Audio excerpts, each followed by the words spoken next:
Magandang umaga mula sa DOSC Pag-asa. Ito po ang ating update patungkol sa minomonitor natin na Tropical Storm Quiapo. Ito po ay naging tropical storm kaninang alas 2 ng madaling araw from tropical depression, at dahil tropical storm na ito, meron na po itong international name na NOUL, na ang ibig sabihin ay red sky mula sa PDR Korea or yung kilala natin sa North Korea. At dito sa ating latest satellite image, mapapansin natin na papalapit na ng papalapit itong si Bagyong Quiapo sa Babuyan Islands, at ito ay nasa layong 135 kilometers na lamang east ng Apari, Cagayan. Ito ay may lakas ng hangin na umaabot ng 75 kilometers per hour at pagbugso o yung biglaang paglakas sa paligid nito na umaabot naman ng 90 kilometers per hour. Sa kasalukuyan, ito ay kumikilos pakanluran sa bilis na 30 kilometers per hour.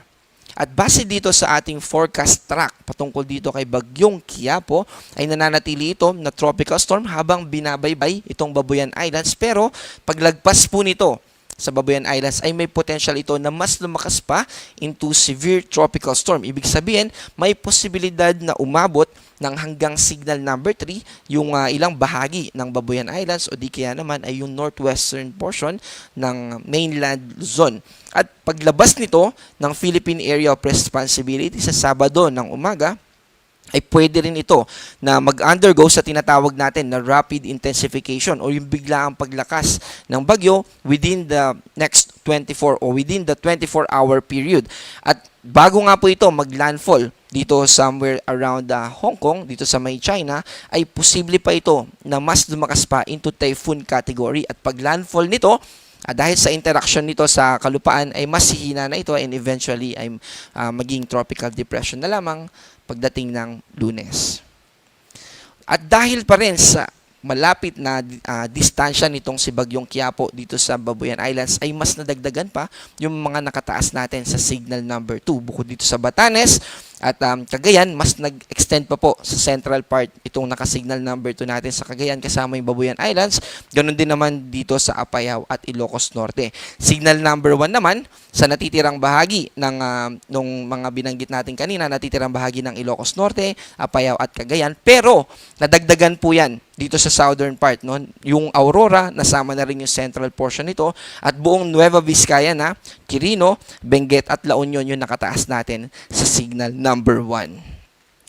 Bukod po dun sa mga nakataas natin na signal number 1 and 2, ay may mga pagbugso pa rin ng hangin na mararanasan tayo. Nadala nung pinapalakas nitong si Bagyong Quiapo na habagat. Kaya naman kung paminsan-minsan ay posible tayo makaranas ng mga biglang malalakas na hangin sa malaking bahagi ng ating bansa. Bukas naman ay habang papalabas na itong si Bagyong Quiapo ng Philippine Area of Responsibility, papalayo sa ating kalupaan, ay may mararanasan pa rin po tayo ng mga pagbugso ng hangin sa malaking bahagi ng Luzon at Visayas, kasama din yung probinsya ng Zamboanga del Norte at Davao Oriental.